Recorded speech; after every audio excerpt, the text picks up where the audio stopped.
Alright, we're playing Nugzo. Where is he from? Georgia. Alright, good luck to you, dude. D4, D5. D4, D5, E6. Queen's Gambit decline.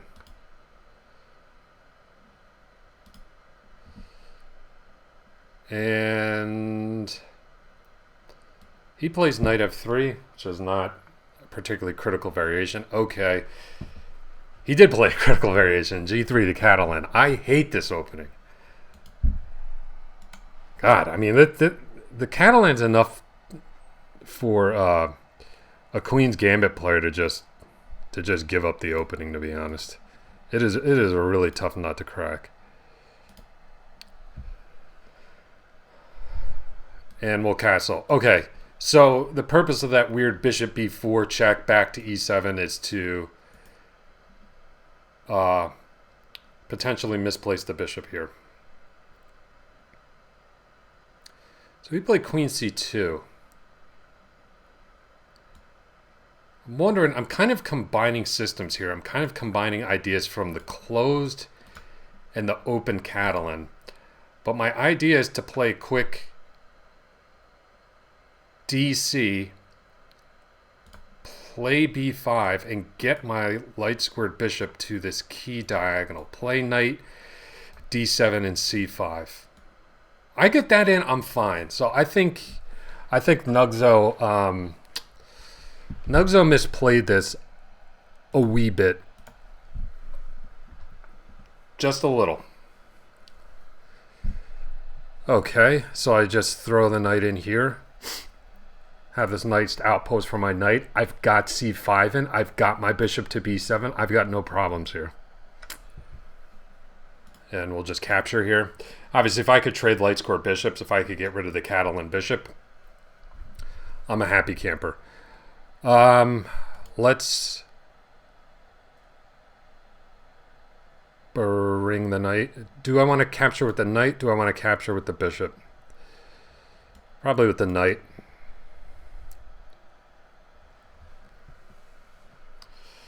Gotta find a decent square for my queen. That's one problem I need to solve. Just noticed Nugzo here is 2177, so good player.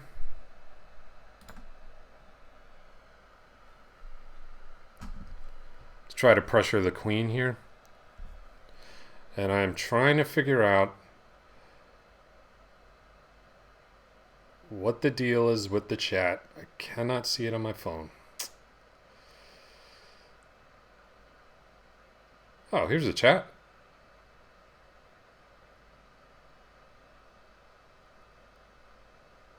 All right. So I think we're good to go with chat, actually. It's working. All right. I'm not going to miss a chat this stream. Yeah, I had a whopping like 11 viewers on my first stream. A couple guys were like, hey, talk to me. Dude, can you hear me? Hello. Please interact with me. And I just completely ignored them the entire hour-long stream. So, my bad, dude. My bad. Wonder if I can harass this dark square bishop a little bit. Does that make sense? Does it make sense to try to harass this dark square bishop with knight e4? I'm just not sure where to go with my queen. It's a little annoying. Actually, I know. Let's go here with this idea. Queen b7 and put pressure on the long diagonal. Let's do it right now. Not really sure what the point of b3 was, to be honest. But let's hit him here. I could even, on a good day, think about bishop e4. Ooh. That is not working for him. That's not working for you, dude. Undermining the defender, I'd take here, and then I'm going to take your bishop. What are you going to do about that? Blunder by Nugzo. All right. Let me see if I can bring home the bacon here. Nobody in chat. No surprise there. All right, so I got to back my bishop off. Let's bring it back to the e7 square. Nice and tidy. I'm just trying to be solid. Not spectacular. Let's see here. I don't want his rook to get active. I was looking at a move like, can I play queen e4 to trade pieces? But he could trade queens and then maybe land the bishop on d7. The rook on d7. That looks annoying. Let's just come back. Let's just come back. Look to bring my other rook in the game. Exchange pieces. My queen stands really well in this long diagonal.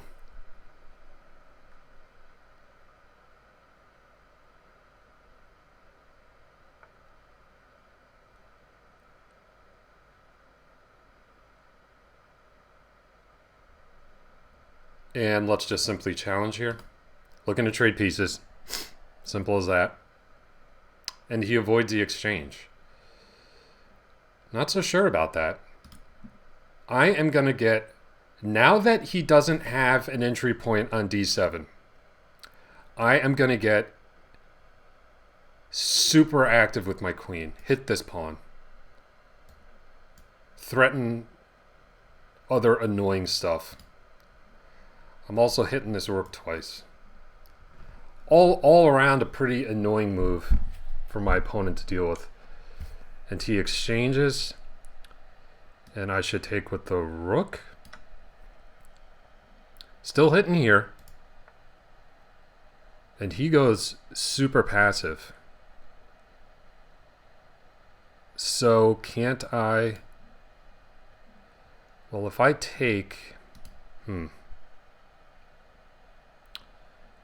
I'm just going to duck this bishop back to here. Just so that my knight can move.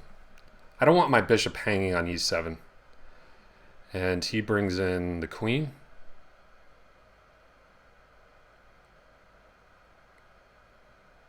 Right.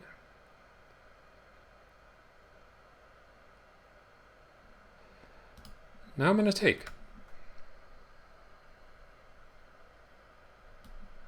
And see, now I have no problem taking with my knight. On b3, because my bishop's no longer hanging.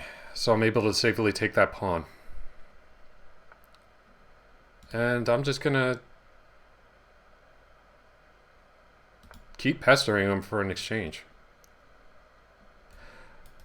Maybe look to get the knight in to these weak light squares.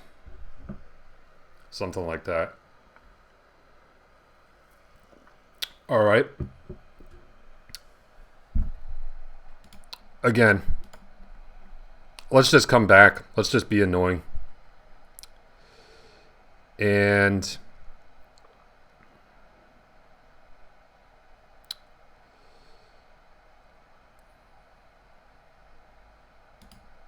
let's...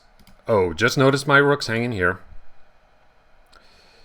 Definitely need to look out for that. Don't want to hang my rook. That's for sure. Let's just bring the queen here. Let's just bring the queen here. Again, just trying to be annoying. I got to do something to resolve this tension. This tension is pretty annoying.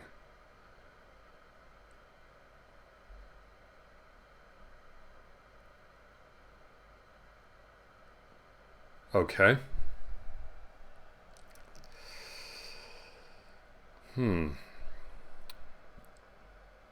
All right, let's...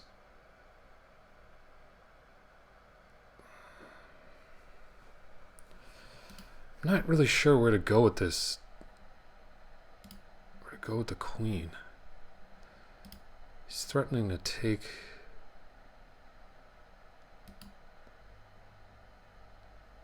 twice potentially. All right, let's just bring the queen here, the knight here. Try to get active.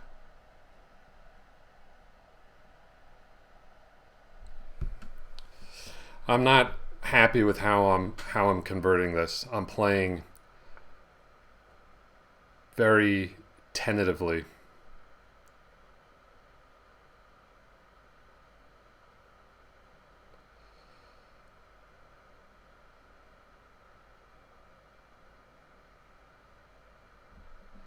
All right. Let's bring the knight here, threatening this. That was kind of my long-term plan, was to get this knight into one of these weak light squares. So I pretty much think he has to take there. Otherwise, he's going to have a real issue on the f3 square. So that was a really nice, really nice piece exchange I was able to force there. Because that dark square bishop was pretty annoying. All right, then I'm just coming here. How do you deal with this threat?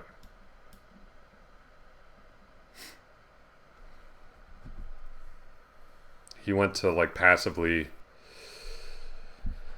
defend there, but it's not working. All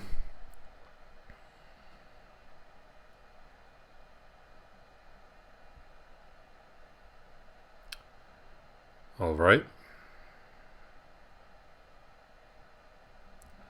I am just gonna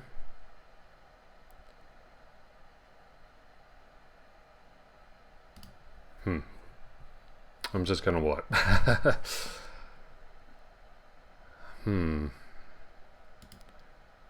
Let's give a check.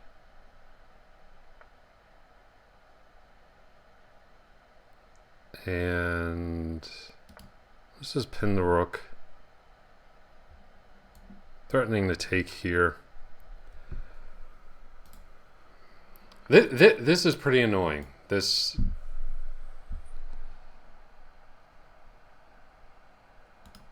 All right, let's just solve this problem once and for all. I'm gonna play rook f8, keep everything nice and defended. Now my rook's nice and secure, and I'm just threatening to take here because of this pin.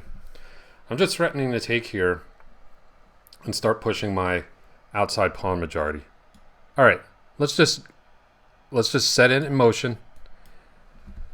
Even if I have to give up, you know, exchange down to a lone pass pawn. All right, that's a very weakening move that he just played. He's desperately looking for some counterplay here. And I'm just going to take here because my queen is well placed to push b3 and support the pawn's advance. I can look to just, if need be, bring my rook behind. And now I'm just looking to combine threats. I'm looking to combine threats here. If he defends that, then I'm going to just go over to the king side and mate him.